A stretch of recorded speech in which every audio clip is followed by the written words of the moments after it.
जो है ना तन्हाई के गुनाह से बचे, और दूसरी जो है ना बुरे लोगों में उठना बैठना छोड़ दे, बुरे लोगों की सोहबत में रहना छोड़ दे, क्योंकि ये दो चीज़ें जो है ना इंसान को दुनिया और आखिरत दोनों में रुसवा कर देंगे। इतना जो है ना मेरी जान तन्हाई के गुनाह से बचे। इंसान जब तन्हा होता है तो वो ये सोचता है कि मुझे कोई नहीं देख रहा है, और वो नफ्स और शैतान के बहकावे में आकर गुनाह कर लेते हैं। गुनाह में वक्ती लज्जत तो शायद मिल ही जाता है, पर इंसान जब इस वक्ती लज्जत के असर से निकलता है तो शर्मिंदगी और गुनाह के एहसास से खुद से नजरें नहीं मिला सकता। और कुछ लोगों को तो गुनाह करके भी गुनाह पछतावे के एहसास नहीं होता। तन्हाई में और हर जगह में अल्लाह तो देख रहा होता है और फरिश्ते हमारे अमाल मिट रहे होते हैं। इसीलिए याद रखे वक्ती लज्जत के लिए गुनाह न करे, क्योंकि लज्जत ख़त्म हो जाती है और गुनाह बाकी रह जाती है, और वो गुनाह जो आपको कब्र से हश्र तक और हश्र से जहन्नुम में छोड़ कर आएगी।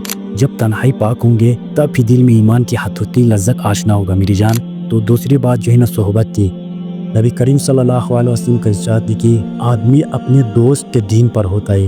तो हम में से हर शख्स को ये देखना चाहिए कि हम किस से दोस्ती लगा रहे हैं। आप डेली बेसिस पे आप जिनके साथ उठना बैठना होता है ना, अगर आपके दोस्त 4 बच्चे और बच्चियों के शौकीन ही, तो आज नहीं तो कल आप भी इन्हीं हराम करदा कामों में आप भी इन्वॉल्व होंगे। तो नबी करीम सल्लल्लाहु अलैहि वसल्लम ने फरमाया कि सोच समझ कर दोस्त इंतखाब करें। आपका दोस्त आपको जन्नत तक ले जाएगा और यही दोस्त आपको जहन्नुम के गहरे में लेकर जाएगी।